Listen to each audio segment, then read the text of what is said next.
Ben ritrovati in studio, nuova puntata di All In Sport. Come sempre andiamo a conoscere i nostri ospiti.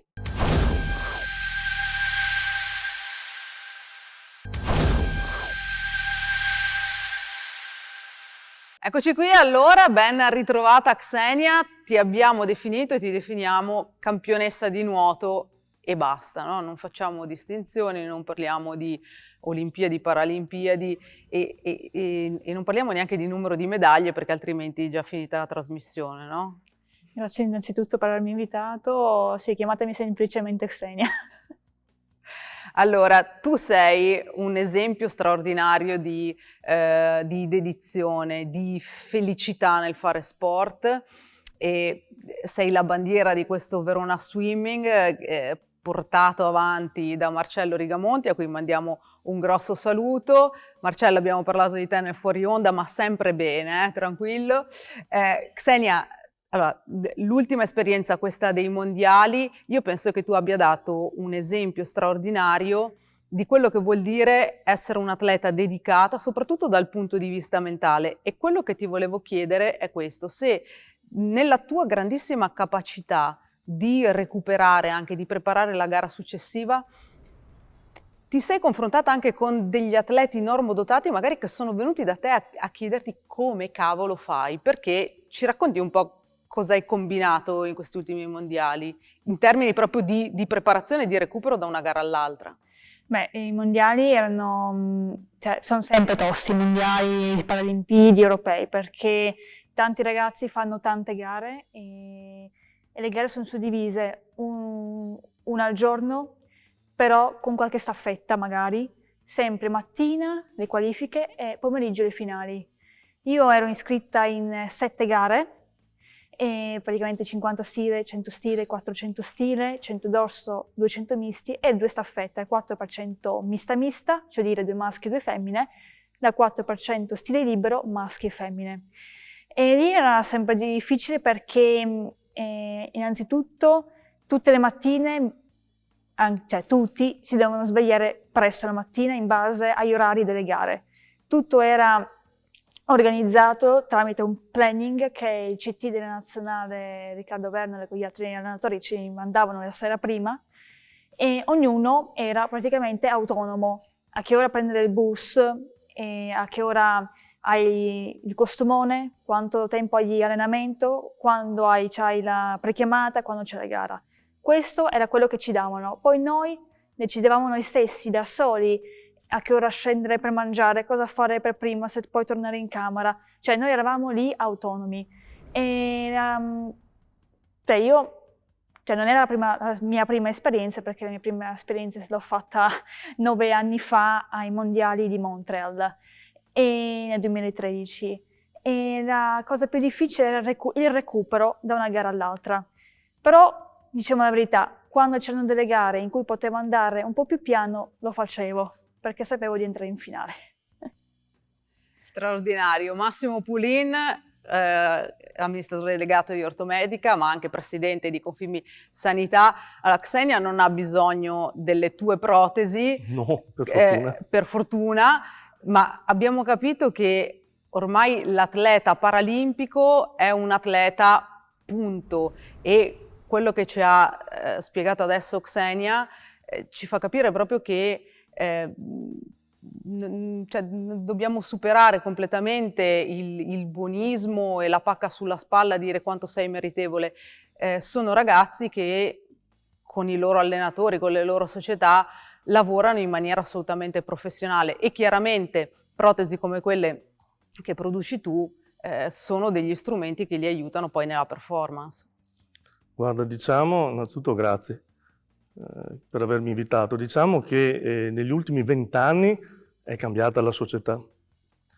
È cambiato anche, come dicevi prima, il buonismo, non c'è più.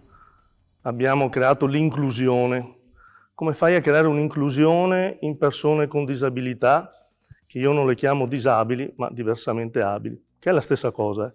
Però dobbiamo renderci conto che una persona che ha un disturbo motorio, una mancanza di un arto, una disabilità che può essere anche visiva e necessita di tutta una serie di dispositivi per il recupero funzionale a una vita quotidiana normale, queste persone devono essere accompagnate. Uno Stato, che si dice Stato civile, rapportato in un contesto europeo molto diverso da quello italiano, che si trova dopo 21 anni a non rinnovare un nomenclatore tariffario per la prescrizione perché non tutti hanno la fortuna, diciamocelo qua cari amici, di essere anche un atleta paralimpico, dove tutto gli è dovuto e tutto gli viene riconosciuto. Ci sono anche le persone comuni, come posso essere io o tanti altri, che vivono nell'ombra e hanno necessità di ritornare a camminare, a vivere, ad uscire a bere un caffè, a poter mangiare in ristorante con gli amici. E tutto questo, in questo momento, e io accuso tutta la classe politica, tutta, in questo momento, che non sono riusciti, non hanno voluto, non hanno potuto rinnovare il nomenclatore tariffario per tutte le persone che hanno necessità di questi ausili. Non tutto il male viene per nuocere naturalmente, perché io come imprenditore e rappresentante anche di una categoria vasta come la sanità, devo vedere al futuro, devo vedere cosa potremmo fare per chi arriverà domani a gestire le problematiche del paese, però sono anche qua come imprenditore che dico a tutti i ragazzi che tanti si vedono richiusi in casa perché non possono avere una protesi per poter correre, andare a fare piscina, perché non a tutti è permesso ricevere un dispositivo di questo genere, che bisogna far sì che loro siano i motori del cambiamento, perché noi imprenditori, noi le sappiamo costruire. Io costruisco quasi 400 protesi per amputati all'anno, ad altissimo valore tecnologico. Abbiamo installato una settimana fa, grazie anche al supporto della Regione Veneto con Veneto Sviluppo, un nuovo robot antropomorfo che ci permette di realizzare dei dispositivi ad altissimo valore aggiunto tecnologico e di precisione. Però tutto questo deve essere accompagnato anche da una legislatura che permetta di far rivivere le persone, quelle che non sono, come tanti nostri atleti paralimpici che vivono alla luce del sole, vivono comunque anche di possibilità economiche che gli derivano anche dalla loro attività e che è giusto che sia così. Ci sono tante persone che vorrebbero ma non possono. Ecco, noi come Stato, come cittadini, dobbiamo porci anche questo problema. Ci sono anche gli ultimi e non bisogna lasciare a casa gli ultimi.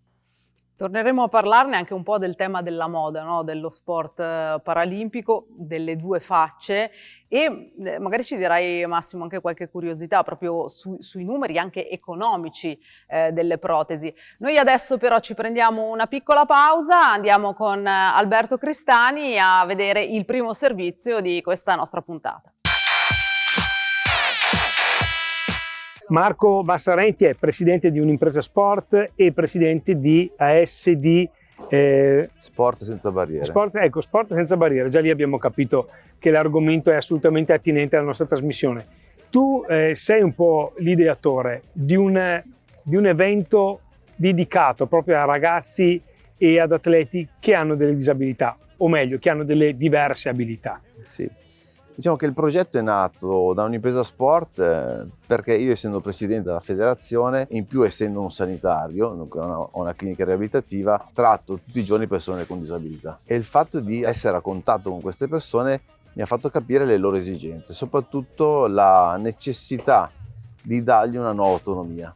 Dunque magari persone che dopo un incidente si trovano chiuse in casa, farle uscire di casa facendogli fare uno sport li crea ritrovare l'autostima, la voglia di vivere e secondo me essere più indipendenti, sia in casa che fuori. Quindi lo sport è sì gioco, divertimento, ma è anche benessere. Sport Senza Barriere è nato proprio con questa esigenza di trovare una soluzione che potesse fare sia attività sportiva, cultura, formazione, far conoscere il territorio dove si svolgono queste attività, ma soprattutto per abbattere le barriere, non solo quelle architettoniche, ma anche quelle psicologiche, ideologiche, dunque tutta una serie di fattori che poi scaturiscono quando uno poi ha un problema. Allora parliamo di questo evento, è prima edizione 2019, Sì. dicevi prima, poi c'è stato quello che è stato il problema del Covid che ha un po' rallentato tutto, però l'idea è piaciuta subito, ha avuto subito un grande successo. Sì, l'idea è piaciuta moltissimo perché abbiamo messo sullo stesso livello persone normodotate e disabili a fare attività insieme e questo penso che sia stata la cosa che ha funzionato di più. Abbiamo fatto conoscere nuove attività, abbiamo fatto apprezzare quali sono le possibilità che il territorio poteva dare, ma soprattutto abbiamo fatto conoscere alle associazioni quali sono le problematiche di questi ragazzi per poi sviluppare dei progetti che possono essere poi continuati dopo l'attività svolta durante la manifestazione, perché la manifestazione è il punto di inizio di un progetto. L'attenzione ovviamente da parte delle famiglie e dei ragazzi con diverse abilità è stato importante, ma capisco che anche le istituzioni e tutta la comunità interessata ha risposto presente. Assolutamente sì, siamo partiti dalla regione, dal CIP, il CONI, provincia, sono tutti molto sensibili a queste cose e devo dire che il fatto anche di fare formazione e cultura, dunque fare delle workshop pratici che potessero creare, tipo noi abbiamo fatto abbiamo partecipato al Guinness World Record per il massaggio cardiaco più prolungato, abbiamo fatto 13 ore di massaggio cardiaco con manichino, più di 400 persone che si sono date il cambio. Ma questo era un modo per fare formazione, perché prima facevano un mini corso di come si veniva fatta la tecnica e poi tutti partecipavano a fare il massaggio su manichino. Dunque queste attività promuovono anche e fanno conoscere un qualcosa che può essere utile nella vita di tutti i giorni.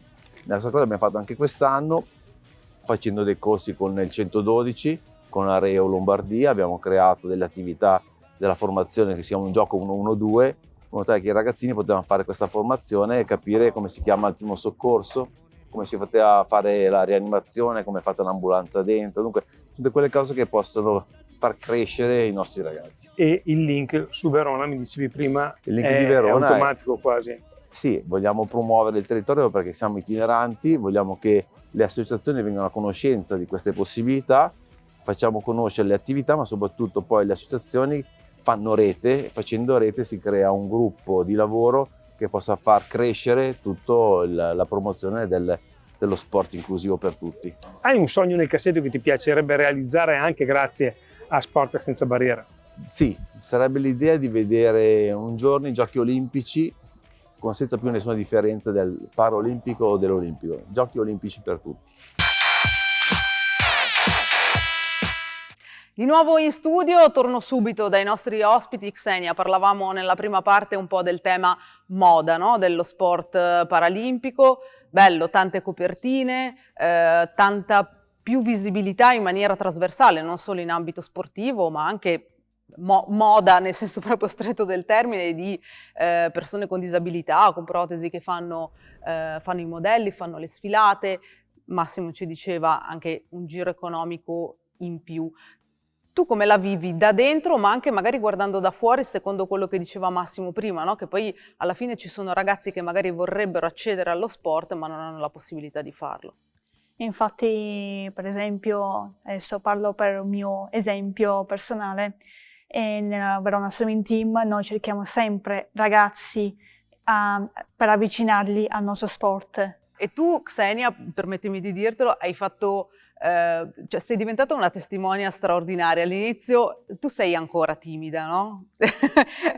però ti sei sentita investita anche un po', no, di questo ruolo, cioè ci conosciamo ormai da tanti anni, all'inizio facevi magari fatica a relazionarti anche con la telecamera e con i giornalisti, adesso sei proprio paladina, sei convinta e quasi vi tira un pugno sul muso se non ascoltate, se non date visibilità, perché, ancora ripetiamo, con Marcello Verona Swimming Team sta facendo un lavoro straordinario.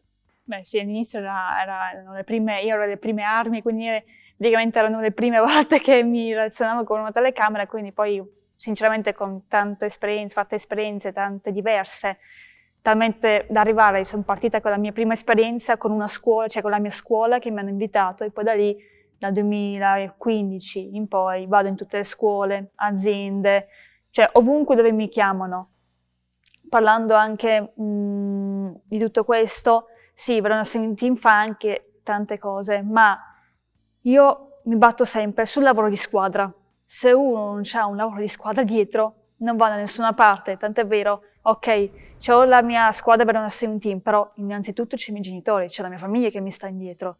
C'ho anche il gruppo sportivo Fiamme Azzurre, che mi ha accolto a braccia aperte il 4 febbraio del 2021, e che vengo seguita anche in modo impeccabile dal comandante dirigente aggiunto Mariano Salvatore, l'ispettore superiore Francesco Calabrò, il direttore tecnico delle Fiamme Azzurre Alessandro Conforto, il medico della IAPNOR Vittorio Sarafini, il dottor Emanuele Zullini, il dottor Chiaramoni, Martina Musso, la mia osteopata, il mio fisioterapista Paolo Cestaro, e tutti quelli che mi seguono e mi supportano. Quindi un atleta, sì, ok, il nuoto può essere uno sport individuale, ma non lo è.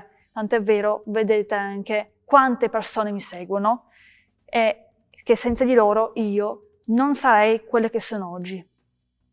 Grazie Xenia per essere stata con noi, per questa testimonianza e per aver sottolineato ancora l'importanza del gioco di squadra. Massimo, ti vedevo annuire perché fondamentalmente è quello che penso sperimenti anche tu nella tua attività e nel guardare a questi ragazzi a cui vuoi portare più possibilità, no?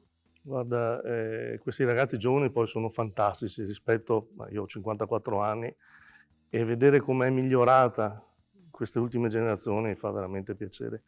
Teniamo presente che hanno una forza d'animo che li contraddistingue e li porterà sempre più avanti. Però il gioco di squadra lo si fa, come diceva adesso Xenia, in tutti gli ambiti, dallo sport alla famiglia all'impresa. Un'impresa non è fatta dall'imprenditore. L'imprenditore dirige come l'allenatore dirige il suo atleta e gli dà la strada, ma se dopo tu non hai dei collaboratori che ti seguono e fanno sì che quello che tu hai in mente nelle tue visioni imprenditoriali non riesci poi a portarle a compimento, anche un'impresa non esiste.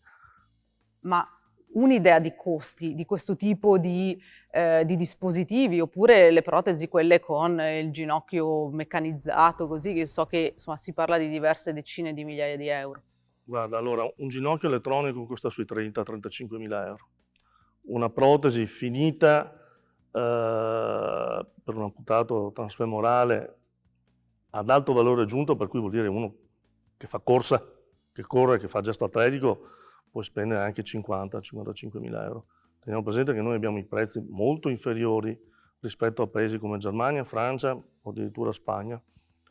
Questo è un buon segnale, no? Sì, ma questo non vuol dire che è indice di mancanza di qualità e scarsa capacità. qualità, no, anzi, l'Italia è sempre stata avanti da questo punto di vista. Eravamo avanti come tecnologia, lo siamo tuttora, anche se molte imprese sono state acquisite da società multinazionali estere. Però un piede dinamico può andare dai 1.000 euro ai 7.000, 15.000 euro quando è una caviglia elettronica. Dopo, sai, esoscheletri, noi produciamo un esoscheletro che viene fatto qua in Italia che costa 45.000 euro e costa la metà, un terzo rispetto agli altri esoscheletri che ci sono in commercio. E anche in questi casi però lo Stato non riconosce il valore aggiunto di poter far ritornare alla vita attiva una persona, che a volte non ci sono milioni di persone che utilizzano questi dispositivi, sono pochi, alla fine si parla del niente, perché su una spesa sanitaria a 120 miliardi, la spesa protesica sono 240 milioni in tutta Italia all'anno, compreso tutto, per cui stiamo dalle carrozzine al busto per scoliosi alla fornitura di tutto, per cui stiamo parlando veramente, non dico del niente, ma noi facciamo sì che queste persone ritornino a una vita normale, ritornino a bere il caffè, ritornino a andare... E chissà poi cosa possono rendere e restituire in qualche modo Assolutamente sul piano sociale. Grazie per averci dato questo quadro. Noi passiamo al secondo e ultimo servizio di questa nostra puntata. Andiamo a vedere dove ci porta Alberto Crestani. 18 settembre 2022. Per te è stata una data molto importante. Sì, è stata una data molto importante. Siamo riusciti, dico siamo perché in realtà la fatica l'ho fatta io, però dietro le spalle c'era un team di ragazzi che mi ha seguito nella preparazione e quindi dopo praticamente un anno di lavoro siamo arrivati alla conclusione di questa cosa che ci ha dato ovviamente grande soddisfazione. 3,8 km di nuoto, 180 di bici e 42 di corsa. È un impegno importante. Sì, è un impegno decisamente importante per chiunque. E per te in particolare, perché diciamolo per chi non ti conosce. Beh, comincerei col dire che ho 58 anni e questo non aiuta. Se in più ci aggiungiamo il fatto che io ho il Parkinson, sappiamo che questo è un ulteriore, diciamo così, fardello, peso che mi sono portato sulle spalle per tutta la gara. Tu sei uno sportivo, tu nasci sportivo perché hai fatto anni di calcio, poi finito il calcio ti sei dato alla bici, al triathlon perché comunque lo facevi, poi questo Parkinson che ti ha rotto un po' le palle. Molto. Sì, è arrivato, tra l'altro è arrivato subito dopo che avevo fatto un mezzo Ironman, proprio a Cervia, dove poi il 18 settembre ho fatto l'Ironman. È arrivato inaspettato, chiaramente pensi che certe cose capitino sempre agli altri. Non è stato facile da digerire, ci è voluto un po' di tempo, però poi alla fine per tutta una serie di cose che sono successe diciamo che l'ho accettato, quindi adesso ho sto compagno di vita che un po', come dici tu, rompe le balle, però ce ne facciamo una ragione e lo portiamo in giro a fare le gare assieme a me. Ma quanto ti ha cambiato la vita il Parkinson? Direi molto, nel senso che sotto tanti punti di vista inizialmente è stato difficile da accettare e quindi c'è stato un primo cambiamento legato a questo fatto, legato principalmente alla paura perché il Parkinson è una malattia degenerativa, quindi potenzialmente ogni giorno stai peggio del giorno prima. Poi un po' alla volta lo accetti, capisci che non è così repentino come sei portato a credere subito. A distanza di 2 anni ho fatto un Ironman che prima avevo escluso di fare perché ho detto chi fa sta roba è un folle. Sul petto di questa maglietta c'è un altro simbolo e c'è un'altra scritta Indomitri. Anche questa è una squadra, ma questo più che altro è un progetto. Indomitri è la volontà di passare questo messaggio e far sì che altre persone che hanno questo problema si avvicinino a noi per uscire dal barile, barile nel quale stanno grattando il fondo, no? Uscire dal suo barile e riemergere un po' alla volta e cominciare a ricredere in loro stessi. È chiaro che non può pensare uno di tornare, cioè di guarire, però può pensare di star meglio, soprattutto da un punto di vista mentale. Senti Stefano, ultima domanda, hai paura per il futuro? Io sì, ma dovresti averla anche tu, nel senso che non sappiamo cosa ci riserva il futuro, capita sempre agli altri, no?